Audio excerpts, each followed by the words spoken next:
ভালোবাসো? তাই তোমার কোনো যোগ্যতা আছে? নিজেকে দেখেছো আয়নায়? তাহলে এতদিন এসব কি ছিল? তুমি আমাকে কেন তো গুরুত্ব দিলা? তোমার সাথে ঘুরছি, হেসে কথা বলছি, আর তুমি ভেবে নিছো আমি তোমাকে ভালোবাসি?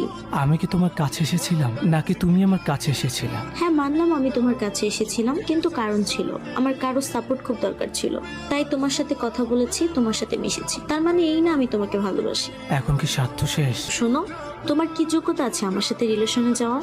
আর আজকের পর থেকে আমার সাথে যোগাযোগ করার চেষ্টা করবে না।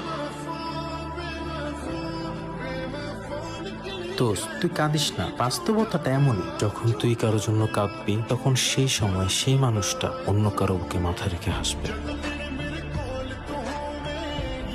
তোমার কি মনে হয় না আমাদের একটু সিরিয়াস হওয়া উচিত? আমাদের ব্যাপারটা বাসায় জানানো উচিত না? আশ্চর্য, আমাদের পার্সোনাল ব্যাপারে আমরা বাসায় কেন জানাবো?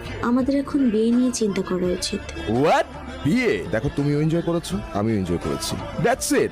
এখানে তো বিয়ে কথা আসার কোনো প্রশ্নই আসে না। তোমার মতো মেয়েকে বিয়ে করব আমি? তুমি নিজেকে দেখছো? আমার স্ট্যাটাস আর তোমার স্ট্যাটাস কখনো যায় একসাথে? তার মানে তুমি আমার সাথে চিট করতেছো? তোমার সাথে এই ব্যাপারগুলো নিয়ে কথা বলতে আমার একদম ইচ্ছা করতেছে না। আমার কাজ আছে, আমি গেলাম। একটি পরিচিত মুখ যখন একটি অপরিচিত মানুষের মতো কথা বলে তখন কেমন লাগে বুঝতে পেরেছো নিশ্চয়ই। প্রিয়, আমাকে মাফ করে দাও।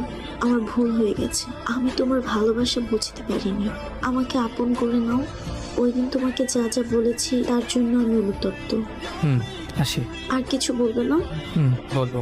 বলে, আমি শুনতে চাই।